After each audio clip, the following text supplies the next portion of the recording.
Hello साथियों, आज का समय है डिजिटल इंडिया का। डिजिटल इंडिया में सब जगह काम कंप्यूटर से हो रहा है। ऐसे में कंप्यूटर का बहुत महत्व बढ़ गया है। अब बात कर लेते हैं एविडेंस की। एविडेंस पहले क्या होता था, जब कंप्यूटर नहीं चलता था तो डॉक्यूमेंट के रूप में प्रूफ किए जाते थे। अब जब से कंप्यूटरीकरण हो गया है तो सभी एविडेंस डिजिटलीकरण हो गए हैं। तो ऐसे में सवाल ये उठता है कि कौन सा एविडेंस मान्य होगा, कौन सा नहीं होगा, प्राइमरी एविडेंस क्या होगा, सेकेंडरी एविडेंस क्या होगा, ये सब बातें हम आज करेंगे। साइबर एक्सपर्ट जो श्री अभिषेक शर्मा जी हैं उनसे बात करेंगे। उनके पास इस संबंध में काफ़ी सारा अनुभव भी है, उनमें बहुत सालों से काम भी किया है। तो सबसे पहले हम मिलवाते हैं अपने चैनल के माध्यम से आपको श्री अभिषेक शर्मा जी से, जो कि साइबर एक्सपर्ट हैं। हेलो सर, कैसे हैं आप? ठीक सर। सर, हम आपसे जानना चाहेंगे कि प्राइमरी एविडेंस होता क्या है? सर देखिए, प्राइमरी एविडेंस का मतलब ये होता है कि यदि कोई एविडेंस जिस भी डिवाइस में जनरेट हुआ है और जब तक वो उस डिवाइस में सेव रहेगा वो प्राइमरी एविडेंस है। तो सेव कैसे करना चाहिए, मतलब उसको प्रिजर्व किस प्रकार से रखा जाना चाहिए? प्रिजर्व उसको इस हिसाब से, जैसे मान लीजिए कि आपने कोई ऑडियो रिकॉर्डिंग आपने अपने मोबाइल फोन में रिकॉर्ड करी, ठीक है। अब मोबाइल फोन इस तरह का डिवाइस है जो लगातार काम में आता रहता है, तो आपको ये पता है कि मुझे ये रिकॉर्डिंग मेरे आगे भी काम में आएगी। तो आप उस पर्टिकुलर ऑडियो रिकॉर्डिंग को रिकॉर्ड करने से पहले आप अपने मोबाइल फोन में एक मेमोरी कार्ड लगाएं, जी, कम से कम जैसे मान लो 16 GB का 32 GB का एक मेमोरी कार्ड लगाएं। फिर आप जब रिकॉर्डिंग रिकॉर्ड करने से पहले आप अपने फोन में उसका ऑप्शन भी आप सेलेक्ट करें कि जो भी आप डेटा रिकॉर्ड करोगे या जो भी डेटा आप डाउनलोड करोगे अपने फोन में वो सीधे मेमोरी कार्ड में जाना चाहिए। अगर मान लीजिए मेमोरी कार्ड मोबाइल में लगा लिया और हमने सिलेक्ट नहीं किया तो फिर रिकॉर्डिंग कहाँ होगी? तो उसकी जो रिकॉर्डिंग है वो आपके मोबाइल के इंटरनल मेमोरी में होगी। वो रिकॉर्डिंग तक प्राइमरी एविडेंस कहलाएगी। अगर आपने उस रिकॉर्डिंग को अपने मेमोरी कार्ड में आपने मूव करा तो वो प्राइमरी से सेकेंडरी स्टेज में अपने आप ही आ जाएगी। और जैसे उस जो इंटरनल मेमोरी में जो वार्ता रिकॉर्ड हुई है उसको हमने अपने मेमोरी कार्ड में मूव कर लिया और फिर हमने उस मेमोरी कार्ड को कंप्यूटर में लगा करके सीडी बना रहे हैं, तो क्या वो सेकेंडरी होगी कि नहीं? वो सेकेंडरी नहीं कहलाएगा। देखिए, आप इस तरह से समझिए, जब तक आपकी कोई रिकॉर्डिंग आपने मोबाइल फोन में रिकॉर्ड की तो उसका फर्स्ट होम जो होता है, यानी कि मैं बोलता अगर मैं इसी भाषा बोलूँ, उसका जो घर है वो रहा मेरा मोबाइल फोन। जब मैंने उसको मेमोरी कार्ड में डाला तो उसका घर का एड्रेस चेंज हो गया, क्योंकि पहले वो फोन के इंटरनल मेमोरी में थे। उसके बाद वो रिकॉर्डिंग डीवीआर आपके मेमोरी कार्ड में आ गई। मेमोरी कार्ड जब आपने अपने लैपटॉप कंप्यूटर में लगाया फिर से उसका एड्रेस चेंज हुआ, ठीक है। फिर रिकॉर्डिंग आपकी जब लैपटॉप में या कंप्यूटर में आई वो थर्ड स्टेज में आई और सीडी में आने पर वो रिकॉर्डिंग जो है वो फोर्थ स्टेज एविडेंस है। तो इसका मतलब ये हुआ कि जैसे ही रिकॉर्ड होता है वैसे ही आप रखें, या तो वैसा का वैसा कोर्ट में पेश कर सकते हैं या वैसे ही रखें। तो सर, मेरा कहने का मतलब ये है कि जैसे कोई सीसीटीवी फुटेज है, सीडीआर है, ये ऑटोमेटिक जनरेट होते हैं और जो ऑडियो वीडियो मनुष्य के द्वारा तैयार किया जाता है तो क्या उनमें छेड़छाड़ की संभावना होती है कि नहीं होती है? बिल्कुल होती है। कैसे होती है, कैसे हमें पता चलेगा कि उसमें छेड़छाड़ की गई है? बिल्कुल, इसके लिए मैं आपको दिखाना चाहूंगा। देखिए, मेरे पास ये एक ऑडियो रिकॉर्डिंग आई थी, ठीक है। इस ऑडियो रिकॉर्डिंग का जब मैंने एनालिसिस करा तो इसमें आप देखेंगे कि आपके पास इसके इंप्लीमेंट दो आपको इसको स्पेक्ट्रोग्राफिक एग्जामिनेशन बोलते हैं ऑडियो रिकॉर्डिंग का। इसमें L1 और R1 दो इसमें फ्रीक्वेंसी होती है रिकॉर्डिंग की, ठीक है। अब जो रिकॉर्डिंग की फ्रीक्वेंसी आपको एक पूरी दिख रही है, इसमें बहुत ज्यादा डिस्टर्ब, अगर आप देखेंगे इस रिकॉर्डिंग की फ्रीक्वेंसी को आप मैच भी करेंगे L1 R1 तो इसमें जो वेव्स जनरेट होगी बहुत ही ज्यादा डिफरेंट है। यदि किसी ऑडियो रिकॉर्डिंग में टेम्परिंग नहीं होती है तो सबसे पहली बात उसकी जो फ्रीक्वेंसी या वेव लेंथ होती है वो बिल्कुल सेम आती है। इस ऑडियो रिकॉर्डिंग में इतना ज्यादा डिस्टर्बेंस ऐड ऑन करा गया है कि आप इसका एक सिंगल वर्ड भी आप इसका नहीं सुन सकते। और जिस भी पर्सन के द्वारा इसमें टेम्परिंग करी गई रिकॉर्डिंग में, इस रिकॉर्डिंग में करीबन 5 मिनट 28 मिनट तक टेम्परिंग करी गई है, जिसकी वजह से कोई भी वर्ड क्लियर नहीं है। लास्ट का जो 2 मिनट का कंटेंट है वो बिल्कुल क्लियर सुनाई दे रहा है, जिससे कि साबित ये होता है कि इस रिकॉर्डिंग में किसी अंदेशे से इसमें टेम्परिंग करी गई है। पर जिस व्यक्ति के द्वारा करी गई टेम्परिंग उसने लास्ट का पार्ट छोड़ दिया, सिर्फ शुरू का पार्ट ही उसने टेम्पर करा है। तो इसका मतलब हम कह सकते हैं कि प्राइमरी एविडेंस जो कि मनुष्य के द्वारा तैयार किए जाते हैं उनमें उन रिकॉर्डिंग या उन वीडियोग्राफी में एडिटिंग होने की संभावना रहती है। अच्छा सर, मैं आपसे जानना चाहूँगा कि जो फाइल जनरेट होती है इनमें created date, modified date, access date जो आती है, ये होती क्या है, इनका मतलब क्या होता है? देखिए, जब भी कोई नई फाइल क्रिएट होती है और वो फाइल या जो भी ऑडियो रिकॉर्डिंग है, वीडियो रिकॉर्डिंग है, या आपने कोई वर्ड फाइल आपने अपने लैपटॉप कंप्यूटर में बनाई है, कोई भी अपने फाइल किसी भी इलेक्ट्रॉनिक माध्यम से आपने बनाई है, जब तक वो फाइल अपने ओरिजिनल सोर्स यानी कि पेरेंट डिवाइस में रहेगी, प्राइमरी एविडेंस में रहेगी, उसकी मॉडिफाइड और क्रिएशन जो डेट और टाइम है वो सेम है। ठीक, अब बात ये आती है कि क्रिएशन, मॉडिफाइड और एक्सट्रैक्ट होता क्या है, जो कि आपका सवाल था। देखिए, जब भी कोई नई फाइल जनरेट होती है उसकी सबसे पहले मॉडिफाइड डेट और टाइम जनरेट होता है और क्रिएशन भी उसके संग सेम जनरेट होता है। ठीक, यदि मैं उस फाइल को मेरे मोबाइल में जो मैंने रिकॉर्ड करी बाय डेटा केबल, मैं उसको अपने लैपटॉप कंप्यूटर में मूव कर रहा हूँ, कोई मैंने टेम्परिंग नहीं करी मेरी फाइल में, मैं उसको सिर्फ मूव कर रहा हूँ मेरे सिस्टम में, तो मेरी मॉडिफाइड डेट और टाइम वो रहेगा। मॉडिफाइड डेट और टाइम वो बताता है कि ये जो फाइल है इसमें चेंजेस कब करेंगे। ठीक, और उसका जो क्रिएशन डेट और टाइम है वो चेंज हो जाएगा। क्यों? क्योंकि आपने उस जो फाइल थी उसको एक जगह से उठाकर आपने उसको दूसरी जगह पर मूव किया। लास्ट में आता है एक्सेस टाइम। आप एक्सेस टाइम का मतलब ये आपने उस फाइल को लास्ट टाइम आपने एक्सेस कब किया है। कोई फाइल मैंने आज से 4 महीने पहले जनरेट करी मेरे लैपटॉप में, इसमें जो रिकॉर्डिंग का सॉफ्टवेयर आता है वॉइस रिकॉर्डिंग का, ये वीडियो रिकॉर्डिंग से मैंने जनरेट करी 4 महीने बाद में आज मैंने उस रिकॉर्डिंग को मैंने एक्सेस किया है, पर मैंने उस पर कोई चेंजेस नहीं करे, तो मॉडिफाइड डेट और टाइम उसका सेम रहेगा। क्रिएशन उसका वो रहेगा जिस दिन मैंने उस फाइल को एक फोल्डर से दूसरे में मूव किया है, उसका सिर्फ एक्सेस टाइम आज का दिखाएगा क्योंकि मैंने लास्ट टाइम आज ये फाइल एक्सेस करी। तो अगर मान लीजिए सर, जैसे किसी फाइल में हम छेड़छाड़ करते हैं, उसमें जोड़ते हैं या कुछ घटाते हैं, तो उसमें क्रिएटेड, मॉडिफाई, एक्सेस तीनों डेट बदलेंगी, क्या होगा उसमें? सर देखिए, उसमें मॉडिफाइड डेट सबसे पहले चेंज होगी। तो मॉडिफाइड डेट वो होती है, आप अगर किसी भी इलेक्ट्रॉनिक एविडेंस या इलेक्ट्रॉनिक फाइल में आप कोई भी चेंज करोगे किसी भी तरह का, तो उसकी मॉडिफाइड डेट और टाइम चेंज होता है, जिससे ही हम आइडेंटिफाई कर पाते हैं। जैसे हमारे पास कई बार कई केसेस आते हैं ऑडिट के लिए, यानी कि मैं अगर बोलूँ तो सरकारी विभाग से भी आते हैं, कई लोग प्राइवेट तौर पे मेरे पास जांच करवाने के लिए आते हैं। तो सबसे पहले हम यही देखते हैं कि जो रिकॉर्डिंग का डेट और टाइम है उससे क्या जो हमारे पास रिकॉर्डिंग आई है उसका मॉडिफाइड डेट और टाइम मिलान खा रहा है या नहीं खा रहा।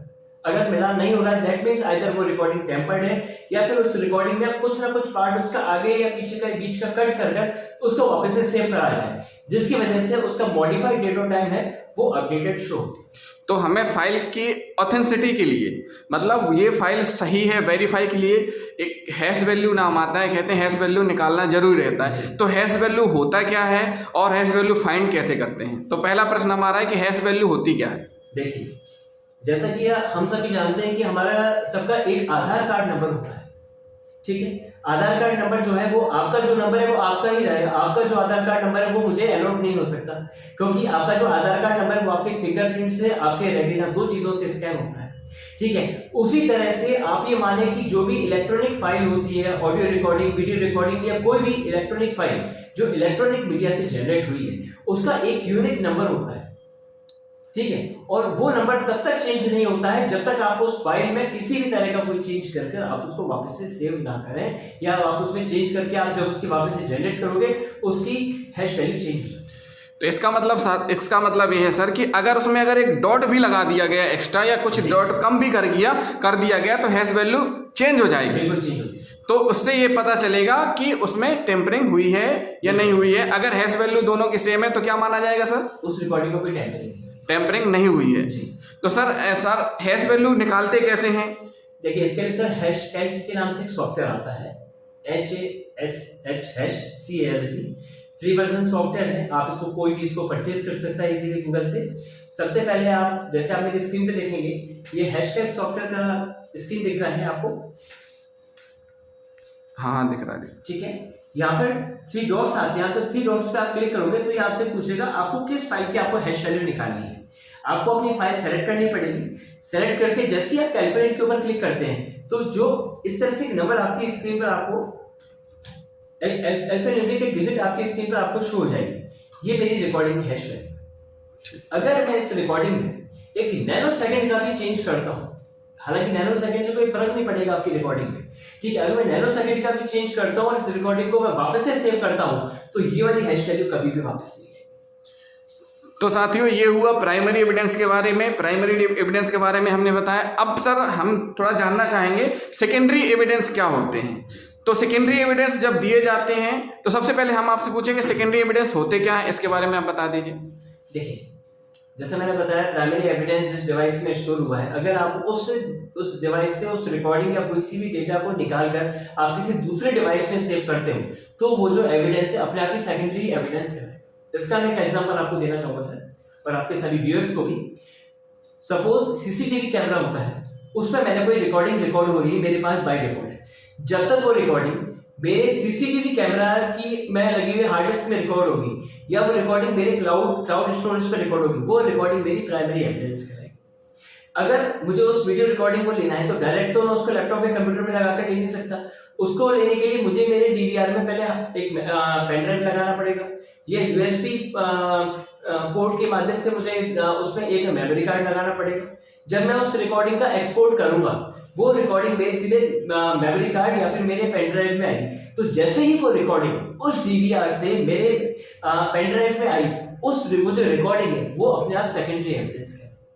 तो सर सेकेंडरी एविडेंस जब हम बनाते हैं तो जिस टूल्स का जिस कंप्यूटर सिस्टम का हम उपयोग में लाते हैं तो हमें उस कंप्यूटर सिस्टम के बारे में क्या देखना चाहिए कि वो चालू हालत में नहीं है, क्या ये इसके बारे में क्या ओपिनियन है आपका? सर देखिए, जैसे भी भारतीय साक्ष्य अधिनियम की धारा 1872 के तहत जो 65B का प्रमाण पत्र दिया जाता था और अब जो संशोधन हुए हैं सेक्शन 63 भारतीय साक्ष्य अधिनियम में जो उन दोनों में ये चीज बोली गई है, यदि इलेक्ट्रॉनिक एविडेंस जिस भी डिवाइस से जनरेट करा गया है वो डिवाइस सुचारू रूप से बिल्कुल सही काम करना चाहिए।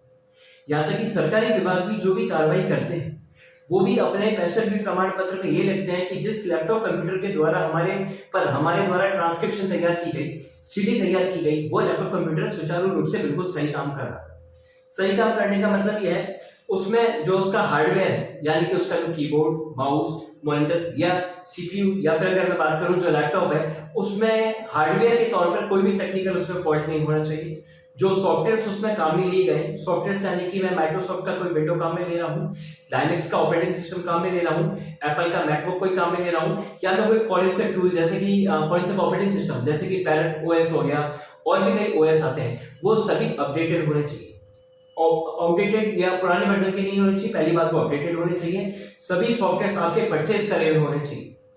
जो भी सॉफ्टवेयर आप काम में ले रहे हैं उस पर प्रॉपर्ली आपको वर्क भी करना आना चाहिए। इसके अलावा आप इसमें वही सॉफ्टवेयर आप काम में ले सकते हैं जो कि आपको गाइडलाइंस में आपको दिए हुए। अगर आप जो भी देखिए, जैसे मैं ऑडिट करता हूँ काफी केसेस में ये भी आया है कि कई केसेस में जो सीडी तैयार की जाती है विभाग के द्वारा वो सीडी थर्ड पार्टी सॉफ्टवेयर के द्वारा तैयार की जाती है, ठीक है, जो कि सही नहीं है। जो इनका मैनुअल है ISO 27037 2012 का जो मैनुअल है उसमें नहीं लिखा, उसमें ये लिखा हुआ है कि जो भी सीडी तैयार की जाएगी वो विंडोज के बाय डिफॉल्ट सॉफ्टवेयर के द्वारा की जाएगी, ना कि आपके थर्ड पार्टी सॉफ्टवेयर के थ्रू। अगर आपने अपनी इन्वेस्टिगेशन के दौरान या आप जो एविडेंस की आप फाइल बना रहे हैं, ट्रांसक्रिप्शन आप बना रहे हैं, या आपने रिकॉर्डिंग्स की या किसी एविडेंस की आपने सीडी तैयार की है, आपने किसी थर्ड पार्टी सॉफ्टवेयर को काम में लिया है, तो आपको प्रॉपर 65B में उसका मेंशन करना पड़ेगा कि आपने उस सॉफ्टवेयर का आपने यूज में क्यों लिया। सॉफ्टवेयर जो था आपने कब परचेज किया, क्या उस सॉफ्टवेयर का वर्जन था, अगर आपने परचेज किया है तो आपने कब परचेज किया, इसके अलावा उसका रजिस्ट्रेशन की नंबर क्या था, आपको सारी चीजें उसमें लिखनी, तभी वो एविडेंस जो है वो एडमिसेबल होगा। अदरवाइज वो आपका इलेक्ट्रॉनिक एविडेंस कभी भी एडमिसेबल नहीं। क्या 65B में हैश वैल्यू भी लिखी जाएगी? बिल्कुल सर, लिखी जाएगी। अच्छा सर, मेरा एक क्वेश्चन ये था कि जैसे मान लीजिए ओरिजिनल प्राइमरी एविडेंस है उससे हम टेम्परिंग करके सीडी बना रहे हैं और हमने 65B दे दिया, तो क्या 65B इस चीज की कमी दूरी कर देता है कि उसमें उस फाइल में एडिटिंग टेम्परिंग नहीं हुई है? नहीं सर, देखिए ऐसे अगर किसी फाइल में एडिटिंग टेम्परिंग अगर शो होती है तो, और इसके लिए अगर कोई एक्सपर्ट, जैसे हम लोग भी केवल अपनी तरफ से कोई रिपोर्ट देते हैं जैसे, तो हमारा सबसे पहले मार्क किया जाता है कि इस ऑडियो रिकॉर्डिंग में टेम्परिंग। जैसे कि मैं आपको दिखाना चाहूंगा, ये आपको स्क्रीन पर ये एक ही ऑडियो रिकॉर्डिंग है, ठीक है। इसमें आपको दो तरह की फ्रीक्वेंसी दिख रही होगी, जिसमें एक पार्ट तो वो है जिसमें टेम्परिंग करेगी, आगे का जो पार्ट है वो नॉन टेम्पर्ड पार्ट है। इसमें टेम्परिंग मेरे द्वारा नहीं की गई, जो सीडी मुझे जांच के लिए मिली थी ये वही ऑडियो रिकॉर्डिंग है। जब हमने कोर्ट में अपना मतलब पॉइंट रखा तो हमने कोर्ट को यही बताया कि साहब ये ऑडियो रिकॉर्डिंग जो है ये रिकॉर्डिंग टेम्पर्ड है। इसके संबंध में जो 65B दिया गया है वो भी इसमें खारिज होगा, क्योंकि 65B में लिखा गया है कि जो रिकॉर्डिंग सीडी में डालकर दी गई है उसमें किसी तरह की कोई छेड़छाड़ नहीं है। पर बतौर एक्सपर्ट जब मैंने इसकी जांच करी, इसमें मैंने टेम्परिंग। तो इसका मतलब कहना ये है कि 65 भी केवल मात्र सीडी जिस माध्यम से ट्रांसफर की जा रही, सीडी बनाई जा रही, उसके संबंध में दिया जाता है, ना कि उसकी अंतर वस्तु सही है या गलत है उसको साबित करने के लिए नहीं रहता। मतलब अगर 65 भी दिया है तो इसका मतलब ये नहीं हो सकता कि वो जो फाइल है वो बिल्कुल सही है, उसमें टेम्परिंग रेटिंग हो सकती है। जी देखिए, इसका मैं बताता हूँ सर। अगर आपको लग रहा है भाई कि आपकी रिकॉर्डिंग में कोई छेड़छाड़ है, कुछ ऐसा है, तो जो भी पर्सन, जो भी मतलब आपके व्यूअर्स वीडियो देख रहे हैं, वो किसी भी एक्सपर्ट से एक बार राय ले सकते हैं। जो कोई साइबर फॉरेंसिक्स एक्सपर्ट हो वो उनसे राय ले सकते हैं, या अगर वो चाहें तो वो एफएसएल से भी अपनी जांच करवा सकते हैं। अच्छा सर, ये जो सीडी होती हैं, सीडी कितने प्रकार की होती हैं सर? सर देखिए, सीडी दो तरह की होती है। एक होती है सिंपल सीडी जिसपे लिखा होता है CD-R, एक सीडी होती है जिसपे लिखा होता है CD-RW। सीडी रोम क्या होती है सर? सर देखिए, सीडी रोम एक्चुअली CD-R जो आप बोलते हैं, CD-R उस तरह की सीडी होती है। आपने उस सीडी में एक बार कोई डेटा डाल दिया, आप उस सीडी में कोई भी चेंज नहीं कर सकते। एक होती है CD-RW, रीराइटेबल का मतलब ये है आप उस सीडी को पेनड्राइव की तरह आप काम में ले सकते हैं। यानी कि जैसे पेनड्राइव में हम कोई डेटा डालते हैं और इस डेटा को हम कभी भी मतलब आप उस डेटा को कभी भी आप उसको कॉपी कर सकते, उसमें कॉपी कर सकते हो और डिलीट कर सकते हो। इसी तरह रीराइटेबल सीडी में आप कभी भी डेटा आप डाल सकते हो और आप उसमें से ये सर, जब भी डाटा ट्रांसफ़र किया जाता है तो सर हमें देखने में आता है फिर कि लोग नॉर्मल कॉपी पेस्ट कर देते हैं, ट्रांसफ़र कर देते हैं, ना कि क्लोनिंग। क्लोनिंग जो शब्द होती है, मिरर इमेज, क्लोन कॉपी, ये होता क्या है? जी देखिए सर, क्लोन जो है, क्लोन का मतलब ये है कि जिस भी डिवाइस का आपको क्लोन बनाना है उसमें जितना भी उसका स्पेस, फॉर एग्जांपल 32 GB का एक पेन ड्राइव या मेरे पास कोई डिवाइस है, ठीक है, उसमें मेरे पास जो फाइल पड़ी हुई वो मुझे 10 MB की मेरे पास में फाइल है। तो क्लोन का मतलब ये नहीं है कि मैं सिर्फ उसमें 10 MB की फाइल मैंने उठाई है। जब मैं क्लोन बनाऊंगा तो मुझे पूरा 32 GB के डेटा का ही मुझे क्लोन बनाना पड़ेगा। इसके लिए स्पेशल सॉफ्टवेयर्स आते हैं, उन स्पेशल सॉफ्टवेयर्स की हेल्प से ही क्लोन बनता है। जैसे कि मैं आपको दिखाना चाहूंगा, ये जो मेरे पास सॉफ्टवेयर है, ये एक क्लोनिंग का सॉफ्टवेयर है। इस सॉफ्टवेयर का काम है ये क्लोन बनाता है।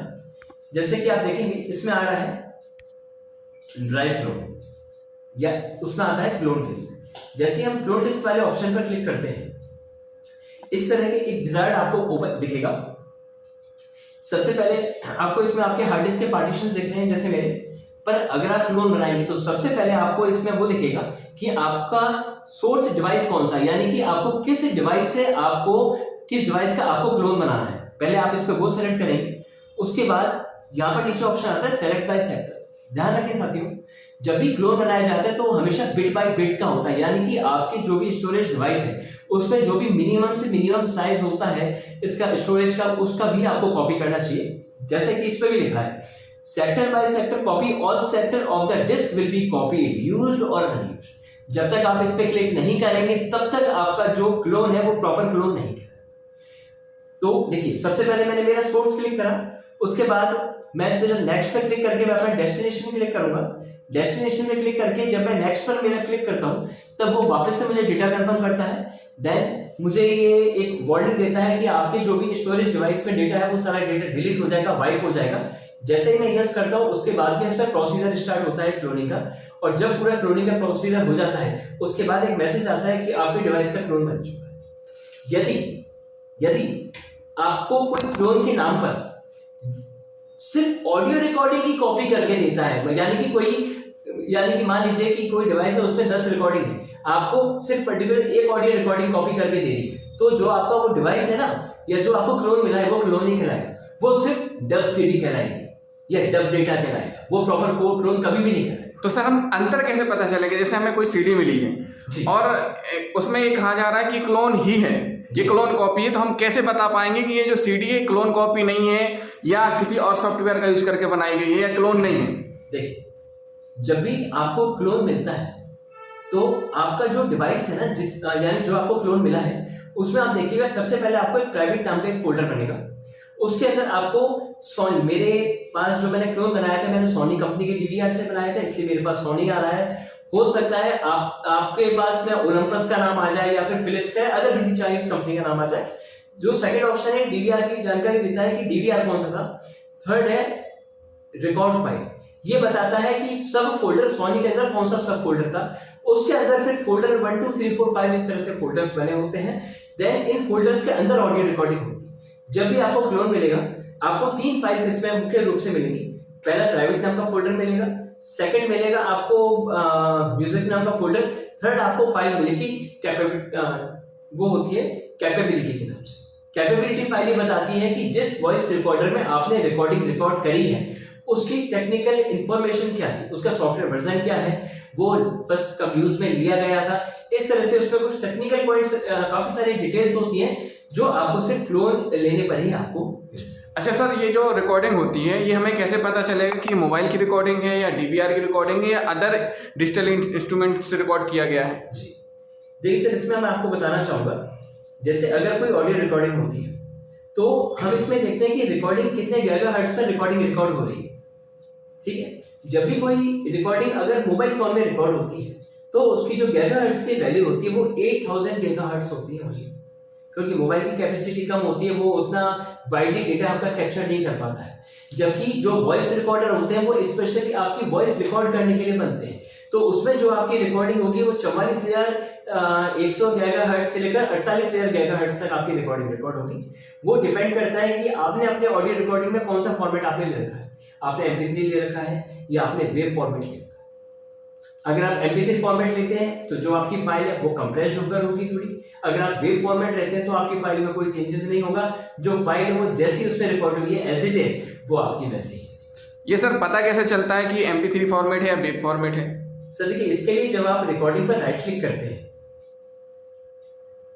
आप अपनी रिकॉर्डिंग पे जो जैसे आप राइट क्लिक करा आपने करके आप प्रॉपर्टीज पे जाते हैं, यहाँ पर आपकी रिकॉर्डिंग की फाइल के आगे आपको एक्सटेंशन आपको दिख जाएगा टाइप ऑफ फाइल में, जैसे मेरा लिखा हुआ MP3। या फिर इसके अलावा आप डिटेल्स वाले ऑप्शन में जाएंगे, वहां भी आपको आइटम नेम में MP3 ऑडियो फाइल ये आपको दिख जाएगा। तो क्या इसमें सर छेड़छाड़ी नहीं की जा सकती? जो अंदर इस CD के अंदर प्रॉपर्टी जो जनरेट हो रही है इसमें क्या छेड़खानी हो सकती है क्या? सर बिल्कुल, इसको बदला जा सकता है? बिल्कुल बदला जा सकता है। देखिए यहाँ पे एक ऑप्शन आता है remove properties and personal information. अगर मैं ये नहीं चाहता कि इसमें से कोई इंफॉर्मेशन आपको दिखे तो मैं उसको यहाँ से रिमूव कर सकता हूँ। अगर मैं ये नहीं चाहता कि जो मेरे को ये इंफॉर्मेशन दिख रही है कि मेरी रिकॉर्डिंग का एक्चुअल नेम क्या है, किस फोल्डर में रिकॉर्डिंग रिकॉर्ड हुई थी, उसकी लेंथ, बिटरेट या किस DVR में रिकॉर्डिंग रिकॉर्ड हुई थी, मैं इस सारे ऑप्शन भी रिमूव कर सकता हूँ। इसके लिए मेरे को remove properties and personal information पे क्लिक करना है। उसके बाद में remove the following properties from the file, इन सभी ऑप्शंस को मैं क्लिक करके जैसे ही मैं ओके पे क्लिक करूंगा ये सारे ऑप्शंस मेरे यहाँ से रिमूव हो जाएंगे। अच्छा, DVR क्या होता है सर? सर DVR का मतलब होता है डिजिटल वॉइस रिकॉर्डर। ये एक तरह का डिवाइस होता है जो स्पेशली वॉइस रिकॉर्डिंग रिकॉर्ड करने के ही काम है। इसमें भी सर वर्जन होते हैं क्या सर? बिल्कुल, इसमें मल्टीपल वर्जन्स होते हैं। जैसे कि मैं सॉफ्टवेयर वर्जन की अगर बात करूँ 7.4.0 और 8.4.0। इनकी सर खासियत ये होती है कि जब भी रिकॉर्डिंग इसमें रिकॉर्ड होती है तो रिकॉर्डिंग का जो टाइम आता है वो रिकॉर्डिंग की मॉडिफाइड टाइम से मिलान करना चाहिए। तो इसका मतलब है कि जैसे DVR चालू किया जाएगा ऑटोमेटिक रिकॉर्डिंग स्टार्टिंग टाइम बताने लगेगा। हाँ, जैसे ही मतलब आप उसमें रिकॉर्ड का बटन आप करेंगे कैप्चर तो वो आपको मॉडिफाइड टाइम से वो मैच करेगा। अच्छा सर, मेरा कहने का मतलब है कि जैसे हम DVR में वार्ता रिकॉर्ड करना शुरू करेंगे और उसके बाद जैसे हम अपना स्टॉप करते हैं तो वो फिर फाइल कहाँ रिकॉर्ड होगी, मतलब DVR के अंदर कैसे फोल्डर क्रिएट होते हैं, इसके बारे में थोड़ा सा आप बताइए हमें। देखिए, जब आपके जो DVR है उसमें मुख्य रूप से 3 ये फाइल्स, 2 फोल्डर और एक फाइल जनरेट होती है। पहला होता है म्यूजिक नाम का फोल्डर, दूसरा होता है प्राइवेट, तीसरा होता है कैपेबिलिटी के नाम से। तो जो आपकी फाइल होती है, जो भी रिकॉर्डिंग फाइल होती है, सबसे पहले जो मेन फोल्डर बनता है इसमें प्राइवेट के अंदर बनता है सोनी कंपनी का फोल्डर, सोनी के अंदर रहता है रिकॉर्ड फाइल्स का फोल्डर, उसके अंदर फिर इस तरह से मल्टीपल फोल्डर्स होते हैं, फोल्डर 1 2 3 4 5। फोल्डर जो भी आपने सेलेक्ट करा हुआ है रिकॉर्डिंग रिकॉर्ड करने के लिए, उस फोल्डर के अंदर फिर ये रिकॉर्डिंग इस तरह से आपकी सेव। सर इस संबंध में मैनुअल है क्या कोई? बिल्कुल सर, इसका मैनुअल है और मैनुअल आप इसकी सोनी या जिस भी कंपनी का DVR का आपको मैनुअल चाहिए आप उसकी वेबसाइट पर जाके आप उसको इजीली सर्च कर सकते हैं, आपको वहां पर मैनुअल्स में मिल जाए। तो इसका मतलब इसमें जो स्टार्टिंग जो फाइल जनरेट होती है वो ऑटोमेटिक जनरेट होती है, उसको मतलब कोई बनाता नहीं है, बाय डिफॉल्ट ऑटोमेटिक जनरेट होती है। जी। तो क्या उसमें भी छेड़छाड़ की जा सकती है क्या? बिल्कुल अगर कोई छेड़छाड़ करना चाहे तो उस फाइल में इजीली छेड़छाड़ कर सकता है। तो साथियों, हम आए थे जयपुर राजस्थान में, हमने साइबर एक्सपर्ट अभिषेक शर्मा जी से बात की। सर लास्ट में एक चीज़ और हम आपसे पूछना चाहेंगे प्राइमरी और सेकेंडरी के संबंध में ही, कि अभी संशोधन हो चुका है नए कानून में आया हुआ है कि सभी घटनाक्रम की वीडियोग्राफी की जाएगी। जी हाँ। अब वीडियोग्राफी करना है, वीडियोग्राफी के बाद फिर कोर्ट में प्रस्तुत भी करना है। तो ऐसी स्थिति में अगर मान लीजिए हमने मोबाइल का उपयोग किया, मोबाइल का उपयोग करने के बाद हमने कोई वीडियो बनाया, वीडियो बनाने के बाद हमने उस मोबाइल को लैपटॉप में कनेक्ट किया और उस फाइल को हमने लैपटॉप में डाला, फिर उसके बाद हमने सीडी में डाली, तो क्या ये एडमिसेबल होगा या नहीं होगा? देखिए, इसका मैं आपको एक तरीका बताता हूँ छोटा सा। आपने जो रिकॉर्डिंग आपने अपने मोबाइल में रिकॉर्ड करी, रिकॉर्ड करने के बाद में आप उस अपने मोबाइल को लैपटॉप से वाया डेटा केबल आप कनेक्ट करें, ठीक है, और आपकी वो फाइल जहां पर भी आपके लैपटॉप कंप्यूटर में पड़ी हुई, मोबाइल पे वो जो फाइल है आपके मोबाइल में जहां पर भी पड़ी हुई है उसको आप कॉपी करें और आप उस फाइल को अपने लैपटॉप कंप्यूटर में पेस्ट ना करें। उसके लिए आपको जो सीडी ड्राइव है, डायरेक्ट आप जैसे सीडी ड्राइव के आप ऑप्शन पर आप जाएंगे, ऑप्शन पे जाने के बाद आपको उस फाइल को यहाँ पर आपको पेस्ट करना है और पेस्ट करने के बाद आपको उसको बर्न टू डिस्क करना है। उस केस में आपकी जो रिकॉर्डिंग है वो प्राइमरी डिवाइस जो कि आपका मोबाइल फोन था उसे डायरेक्ट आपकी सीडी पर गई, तब वो रिकॉर्डिंग इजीली एडमिसेबल भी होगी और उसको कोई खारिज भी नहीं करना। अच्छा सर, मान लीजिए अगर हमने लैपटॉप में डाल दी, उसके बाद फिर हमने सीडी में डाली, तो उसका फिर क्या होगा? सर वो आपका थर्ड स्टेज में आ गया आपका एविडेंस। अच्छा, और इसमें फिर हमें 65B का प्रमाण पत्र भी देना जरूरी है? बिल्कुल कंपलसरी है। और सर ये हैश वैल्यू का जो रहता है कि जैसे हम जो ओरिजिनल फाइल है उसकी हैश वैल्यू भी मिलाना जरूरी है, फिर जो सीडी बनाई है उसकी भी मिलाना जरूरी है? मिलान होनी जरूरी है, मतलब दोनों की मिलान होना चाहिए। ऐसा हम देखने में आता है कि प्राइमरी वीडियो बनाने के बाद उसी वीडियो बस की हैश वैल्यू जनरेट कर लेते हैं और जब सीडी बनाते हैं तो सीडी की हैश वैल्यू नहीं निकालते। तो क्या ये प्रक्रिया गलत है कि सही है? बिल्कुल सर ये गलत है, क्योंकि जब तक दोनों चीजों का मिलान नहीं होगा, ठीक है, तब तक आप उसको वेरीफाई कैसे करेंगे कि जो आपने एविडेंस जनरेट करा है, क्रिएट करा है, वही आपकी सीडी। तो साथियों, आज हमने आपको अपने इस एपिसोड में, ये एपिसोड था हमारा पुलिस कानून और जनता के अधिकार में, एपिसोड नंबर 1 है। ऐसे ही हम और एक्सपर्टों से बात कराते रहेंगे। आज हमने आपको सर से बेसिक जानकारी कंप्यूटर के बारे में, प्राइमरी सेकेंडरी एविडेंस और उसकी एडमिसिबिलिटी के बारे में बात की। सर ने बहुत अच्छे हमें सुझाव भी दिए और अच्छे निर्देश भी दिए और बताया भी किस प्रकार से एडमिसेबल होंगे। तो साथियों, इसी प्रकार हम आपको बताते रहेंगे। इसके लिए सर थैंक यू सर, बहुत बहुत धन्यवाद। Thank you sir.